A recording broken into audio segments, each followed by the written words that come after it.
पहली नीति उनकी यही थी कि इसको लंबा खींचते हैं, लेकिन उस नीति में उन्होंने देखा कि कर्मचारी टूट नहीं रहे, कर्मचारी दब नहीं रहे, कर्मचारी डर नहीं रहे।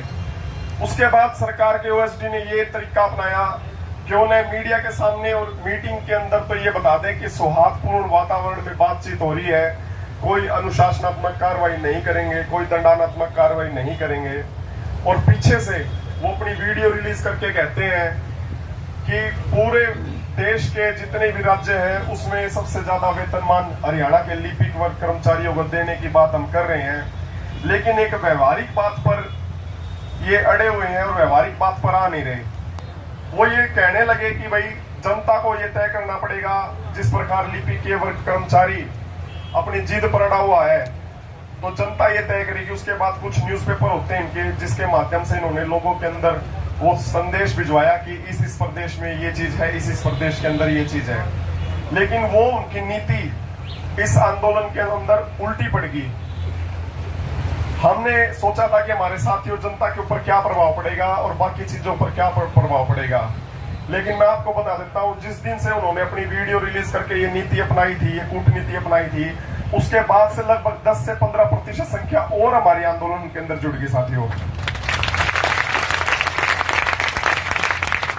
इसका कारण मुख्य रूप से यही है कि एक आंदोलन होता है अलग अलग भावना से, विरोध प्रदर्शन से, लेकिन 40 साल के अंदर लिपिकीय वर्ग कर्मचारी इस आंदोलन के अंदर एक भावना के रूप में जुड़ चुका है। आपको पता है कि भाई वह सबसे खास सभी विभाग मानते हैं, सभी विभागों का बराबर योगदान है, लेकिन एक विभाग के लिए आप जोरदार तालियां बजाओ, डीसी ऑफिस, रेवेन्यू ऑफिस के लिए। भाई इन साथियों का हमेशा भविष्य में याद रखना, इन्होंने इतिहास रच दिया है, सभी विभागों ने रचा है। लेकिन अगर डीसी ऑफिस हमारे साथ नहीं होता तो इस सत्य बात कहने से मैं परहेज नहीं रखता, हमारी हिम्मत बीच बीच में कहीं ना कहीं रुक जाती है। इससे पहले साथियों तो डीसी ऑफिस, रेवेन्यू ऑफिस और हिसार की स्ट्रेंथ पूरे के पूरे 22 जिलों के अंदर, देखो टेंट भी धूप में भी खड़े हैं सारे साथी, तो एक बार जरूर आप अपने लिए तालियां बजाओ साथियों।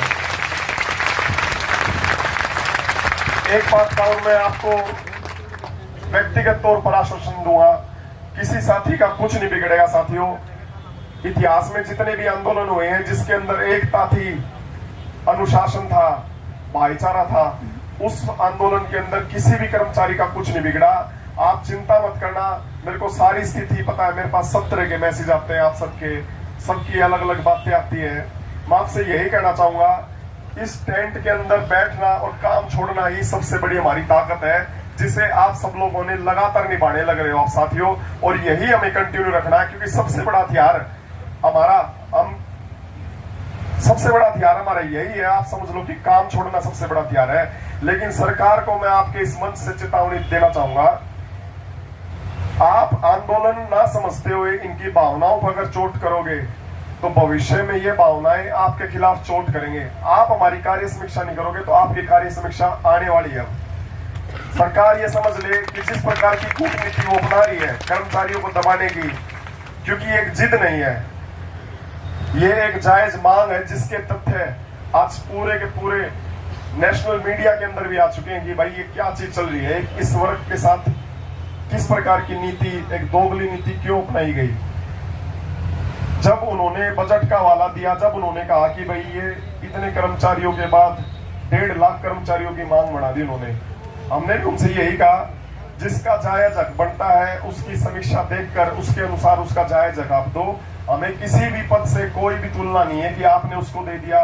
कुछ पदों के बारे में तो वो बोले कि हमने गलती होगी, हमने भी कहा ये गलती आप हमारे लिए कर दो, अगर उनके लिए गलती हुई तो हमारे लिए करने में क्या होता है।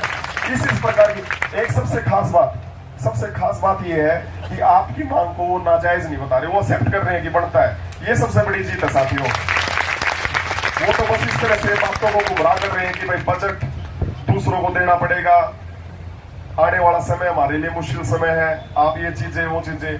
हमने भी कहा कि 2.5-3 साल से हम भी तो एक संवैधानिक तरीके से आपसे 5-10 मिनट का समय मांग रहे थे, लेकिन आपने सोचा कि भाई लिपि के वर्ग कर्मचारी जो आज तक कभी एक नहीं हुआ वो कभी भी एक नहीं होगा, और होगा तो हम हमारी नीति के द्वारा उसे तोड़ मरोड़ देंगे। किसी लेटर से डरने की जरूरत नहीं साथियों, एक साथ एकजुट रहे तो इनकी जेल भी छोटी पड़ेगी, इनकी सारी चीजें छोटी पड़ जाएगी।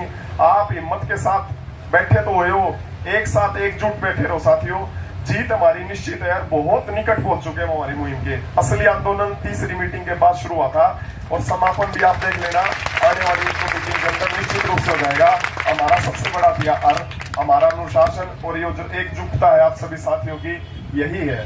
मातृशक्ति लिपिक एकता, भूख हड़ताल कर्मचारी, भूख हड़ताल कर्मचारी। धन्यवाद साथियों।